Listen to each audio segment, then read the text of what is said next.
Today, we'll have to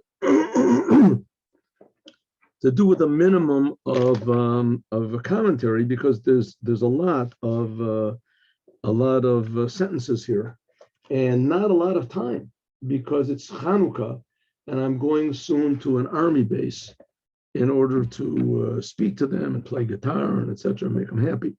And the whole day I've been busy, and I got a lot of excuses and etc. So here we go. Now we are on the very strange story of Josef and his brothers. The brothers, as you remember last week's Torah portion, they hated Joseph. They threw him into a pit full of scorpions. Then they took him out and they sold him to Yishmaelim, and they sent him to the Midyanim. And finally, he got sold into Egypt. And in Egypt, he got bought over there in the house of Potiphar.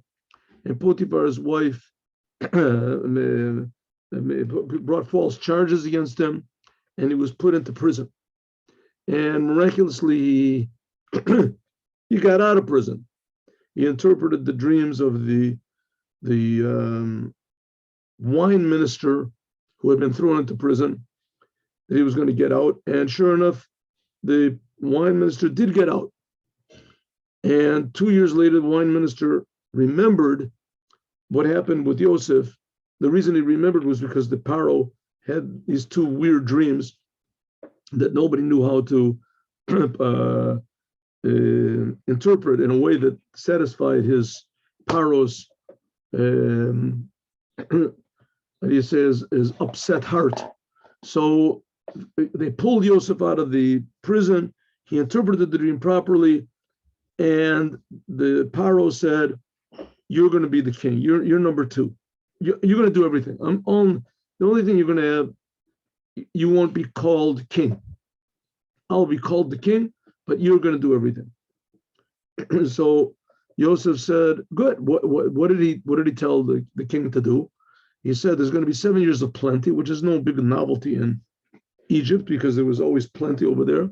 But don't eat all the food like all the other years. Save up the food, even from the first year. Start saving up the food. Even though everybody's going to think you're crazy, you're saving up food for, what are you saving it for? The first year, and then the next year is going to be also good. So everybody's going to say, what are you saving up food for? We could have eaten, we have enough, and then the third year is also going to be good. And the fourth year, fifth year, what are you saving up food for? What are you, some sort of paranoiac? You think there's going to be a catastrophe in the world? What are you hoarding food for? What's going? Finally, after 7 years, says Joseph, there's going to be a famine, and there's not going to be any food left, right? Unless you save it up, unless you save up the food. So that's what Paro does. He starts saving up food, and everybody else, they get the hint. Maybe Paro was right, and they save up food, but their food, their grains all rot, and Paro's food stays good because this is the advice of Joseph. And now everybody's coming to Egypt, and they're selling everything they've got, and they're buying food from Joseph. And also among the people that come are the brothers and the father of Joseph. That's going to be next week. They're all going to come now. The father is also going to come now. That's next week.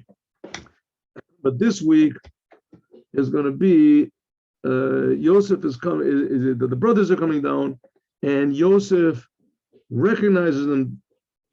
And he realizes the dream that he dreamt way back in the beginning of Parshas, the last week's Torah portion. And Joseph decides to be cruel with his brothers because he wants to give them forgiveness for the terrible thing they did. They thought they were killing him. So Joseph, he puts them all in prison. And then he lets them all out after 3 days in prison.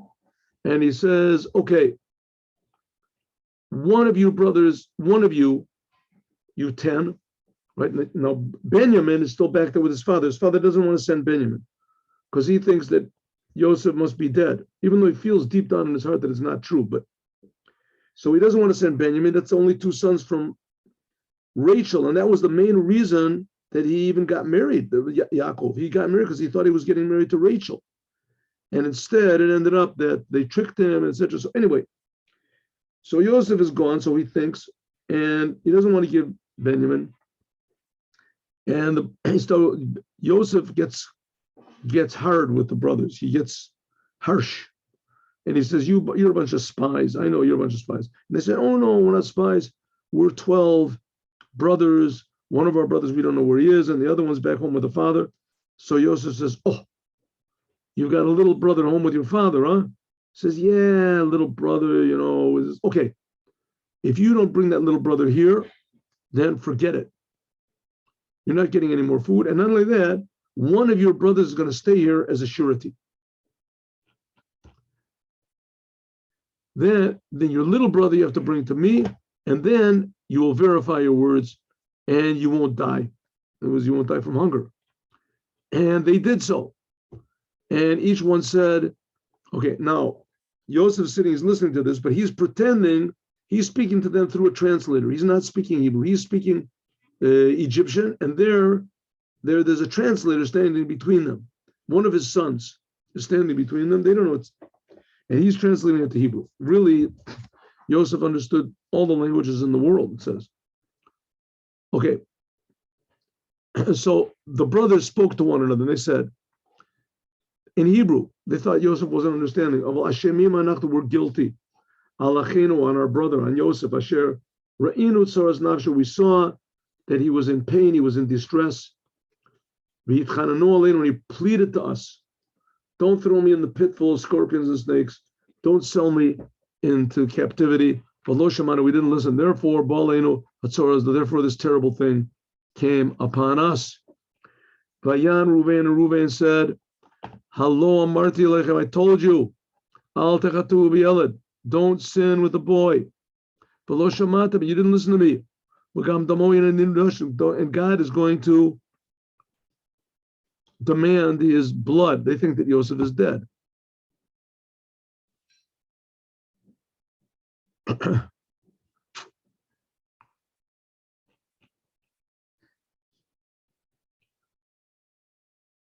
I would like to go through these explanations. They're very, very beautiful, but I can't because we don't have time. Yes, tomorrow I want to do the after. We'll see what we can do today, okay? They didn't know that Joseph understood ki melitz between them because there was the translator between them. Right? The translator between them.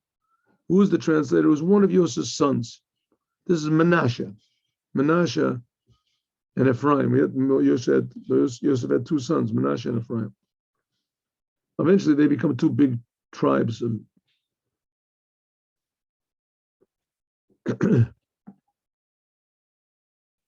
So they said, HaChaim says they didn't understand because there was a translator between them.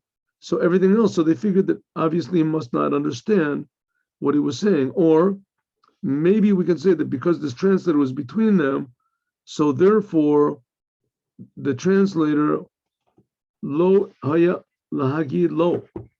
Because there was a translator there, so they didn't say this to Joseph. They figured they'll say it to the translator, and the translator will tell him. In any case, Joseph did hear directly what they're saying, and he cried. He turned away from them and he cried. But Yashav, and he returned to them and he said, okay, take it, Shimon. Right? Shimon was the second son of Leah, the second oldest. And he put him in prison in front of their eyes. Took him in prison and put him in front of the eyes. He says, what does he mean he put him in prison in front of their eyes? He put him in prison. What do you mean in front of their eyes? He says, no. He only put him in prison, says Rashi, for appearance. Even Shiyatsu, as soon as they left, Hoti gave him, and he gave him food, and he gave him food, everything. He treated him very nicely. Joseph went, and he filled up their bags with grain, and they paid for it, but he gave the money back, each one. And he also gave them food for the traveling. For traveling.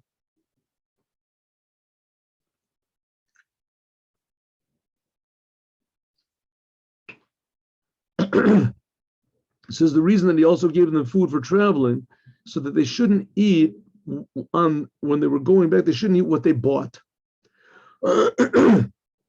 Because he told them that he was giving them food for the journey, free, so that they would bring their brother back, because they said he wanted to let them know that I'm your friend, I haven't got any intention to do you any evil. And here's the proof, I'm giving you a sandwich. Everybody gets sandwiches for the way, you don't have to open up the bags. Anyway, so there they did. They put all the bags, these big bags of grain on their donkeys, and they left. They didn't deny, it says the HaChaim, they didn't delay at all, just at the time at all. Just immediately they put it on their donkeys and they left. They didn't rest up or anything. Okay, however it is, they decided they would open up their bags. Why did they have to open up their bags? They had enough food. They didn't have to open up the bags. It says, who opened up the bag? Vayiftach ha'echad et sako. One of them opened up the bag. Who opened up the bag? So this was Levi. That Levi, he was alone from Shimon, because Shimon and Levi, they were always together. That's why it was called echad, because he was alone. He felt alone because Shimon was his partner and everything. It was his partner. They killed all the city of Shechem. So they went to, it says one of them opened up his sack to give food to his donkey. In the Malone is like the place where they stayed overnight, and he saw his money, and there it is at the opening. He says at the opening of his bag, and it says Amtachado. This is the sack. He saw there's the money over there. So what's this? He said to his brother, "Hey, somebody gave my money back. Here, it's in the bag." All of a sudden, each one looked in their bag, and they saw there it is. It's all their money. It says Vayetze libam, vayachardu, and they got very scared. Wait, he's going to accuse us of stealing. He says, and they said, Mazos elokim lanu, what has God done to us? Lavienu, to bring us to this terrible thing. Shelo hushav el litalinu, that the money, somebody put the money in our bags, and Josef is going to accuse us of stealing it. Right? This is terrible. What's going to be? In any case, they're already more than half of the way back. They went to Yaakov, their father, in the land of Canaan, and they told him everything that happened. And they said, Davar ish Adonai Oretz, the man who is the master of the land, Joseph. They didn't know it's Joseph. He spoke to us very, very harshly. And he said that we're spies. And they said, and we told him that no, we're honest people. We're not spies. We're 12 brothers from one father, and from 12 brothers from one father. One of us is not here, Joseph. They thought he was dead. The smallest one, we told this king, who happened to be Joseph, they told the king that we've got a little brother and he's with our father in the land of Canaan. And the king over there, the king that he was very severe, he said, oh, now I'll know if you're really telling the truth. Bring your little brother back here. Take all this food, right? Go and bring your little brother over here.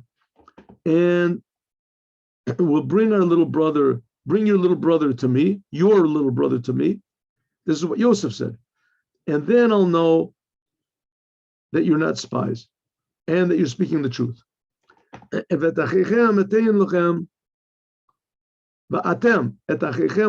I'll give your brother back to you, Shimon, that I took him in prison. And then you'll be free. I'll believe in you, and you can. Tischaro means that you can go around. You can go around the city. You can go around the town, the country, anywhere you want to. You'll be free to go. You have a pass to. That's what businessmen do. They go around and they even sell things. I guess people needed certain things, whatever they had to. Now, this is all they're telling the father, right? They're telling Yaakov. And it came out that And behold, they were emptying their bags, and each person had his money in his bag.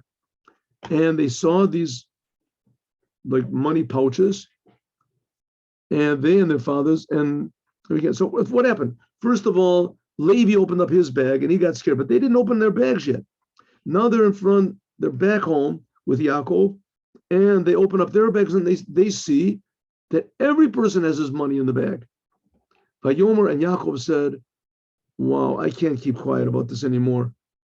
You've made me shekaltem, in other words, you've made me into a, what do you want to call it, that I've lost my sons. My sons are died. In Hebrew, that's called lishkol banim. Lishkol banim means, God forbid, your children die. A person's children die in his time. That's called shkol. It says, you've made me into a mourner. Josef is not here. Shimon is not here. And now you want to take Benjamin, right? V'hayu chalona, and it'll be just a disaster. I'll be that he said, I won't be able to exist. It says Alaya Kalana. It'll be like, to me, it'll be what is it? Destruction.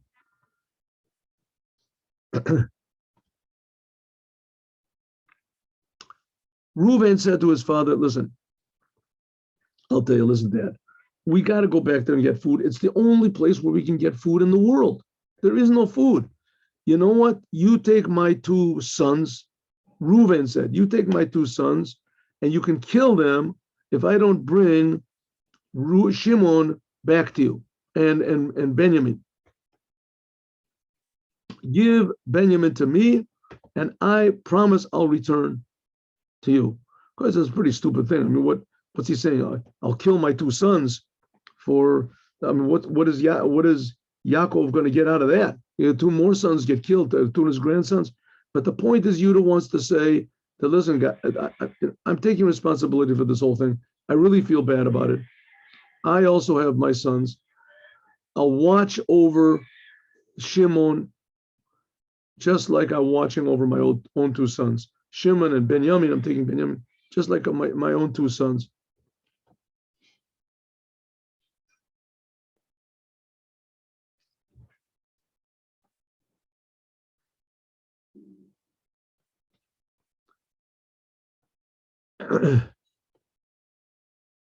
Yaakov said back, sorry, you didn't convince me. My son Benjamin is not going to go down because his brother is already dead and he's alone. He's alone remains. In other words, the main reason I had all of you was because I thought I was going to have, that your mother was Rachel and they tricked me. Your mother was Leah. So you go. So the one I really want was Josef and Benjamin. Josef is not here, and now you want to take Benjamin from me. If you take it and something happens bad, my last days will be spent in misery, and I will go down to Sheol, to the grave. Sheol also means the grave. I'm not going to give you. Okay, but the hunger gets worse. And just as everyone's finished eating all the food that they brought to Egypt, and he said, okay, go back and down, get some more food. He says, what happened? Why did they wait so long? Yaakov thought that maybe why would something bad happen to Benjamin? Because the brothers, they would kill him. They thought that maybe the brothers wanted to kill Benjamin just the same way that they did to Joseph, from jealousy. So it says, I'm putting them in your hands. I put Joseph into your hands, and it was the worst. It's like giving the cat to protect the milk. You know, the worst thing. Yehuda said, listen, the man told us, He'id banu. The man, he's talking about Joseph.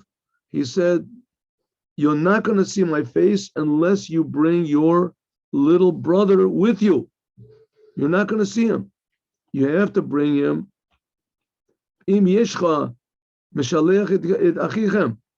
that you do, this is what Joseph, Yehuda is relating to his father. This is what Joseph told him.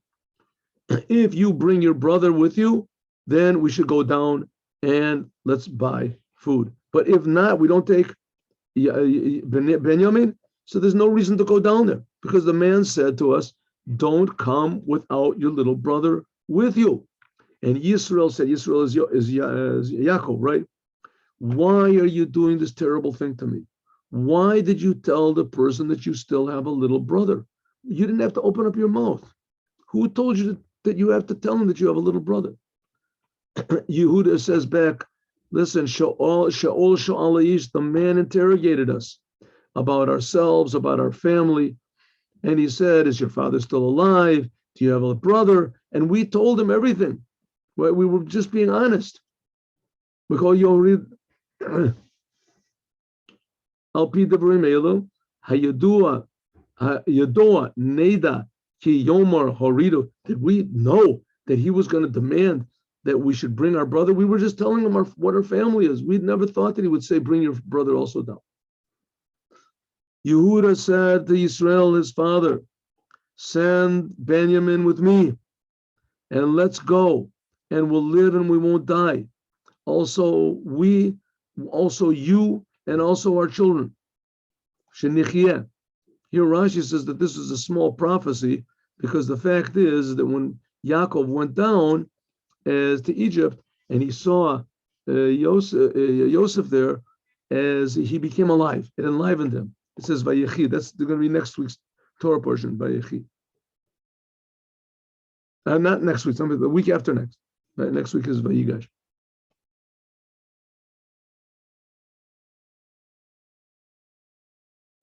He says, what's the problem? If we stay here, for sure, we're all going to die.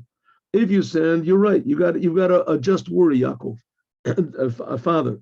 If we go down, maybe something's going to bad happen to Benjamin. Could be, yes. But if we stay here, for sure something's bad's going to happen to Benjamin. It's going to happen to all of us. We're all going to die. The Kli Yakar says, anytime where it says that we will live and we won't die, it's always talking about this world and the next world. And he gives a whole big explanation. The main thing is that if we don't make an effort to go down, so then we brought sin on our own selves. We've killed ourselves. So if we stay here, then we're going to die in this world for sure. And we're going to die in the next world as well, right? In heaven, because we sinned on our own. We caused our own death. There's no food anywhere else. On the other hand, if we go down, so maybe we'll all die. Could be, but at least we're making an effort, right? Maybe we're doing something, we're making it. Says Joseph, Yehuda says to his father, Yaakov, Anochi Arveno, I will be a surety, I guarantee, from my hand you can tavakshenu. I am the only one responsible. If I don't bring it to you and bring Benjamin back to you, then it'll be a sin on me for all of the days. Because if we didn't delay, we would have been able to come back already twice. We could have gone and come back and gone and come back. In Chabad, they made this. They use the sentence. They use a sort of a metaphoric way. Lulei is the letters of Elul. That's the month of preparation before Rosh Hashanah and Yom Kippur. Lulei. In the month of Elul, you have to eat mameh. You have to delay, and then you can do two types of tshuva, right? Two types of repentance for God. Lower tshuva, upper tshuva. Okay. Yisrael said to their father, if so, do like this. Take some of the fine fruits of the land of Israel, a little bit of tsori, a little bit of davash, honey, nochos, lot, anyway, these botnim and shkedim and with these different types of fruits and different types of dainties, and take a double portion of money, and the money that Joseph gave back to you, and also new money. And you can say, listen, maybe it was a mistake. Maybe it was a mistake that the money was here. And meanwhile, your brother Benjamin take and go and return him, and then you can all go back to the person, right? Because maybe you'll make him happy by this gift that you're giving to him. and may God give you mercy in front of this person, and he'll give you our brother back, Shimon, and also Benjamin.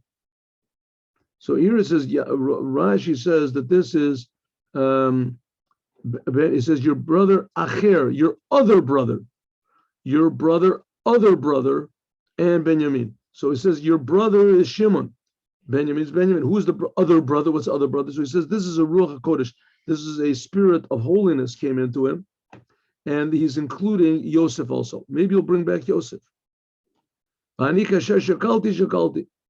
it says what's going to be if I add shovcham until you return, then I will feel as though you're all gone, right? That I've lost you all.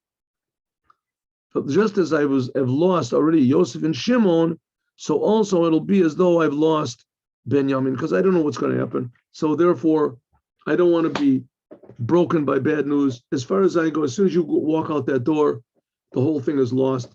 But what are we going to do? We have no choice. You're right. We're all going to die for sure.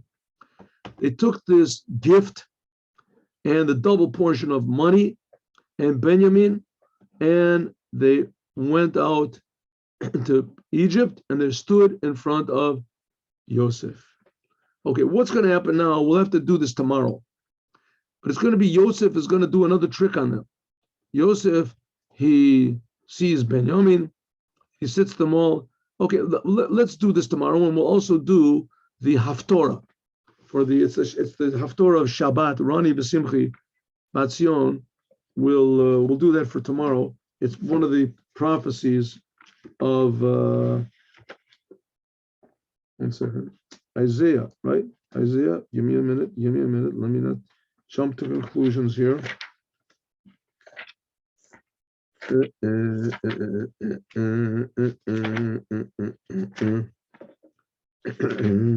Excuse me. There it is. No, it's not here. Here it is.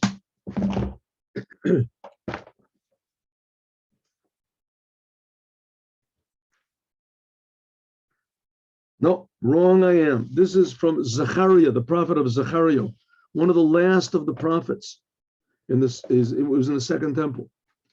And here he talks about also, because the Haftorah of Chanukah, he talks about the vision that God appointed him, gave him a vision, and also showed him a menorah. It says a menorah. So we'll learn about that also tomorrow. We'll finish this week's Torah portion. We'll see. We'll do as much as we can. What can we do? We can't do any more than we can. We're going to see that Joseph gives them all back.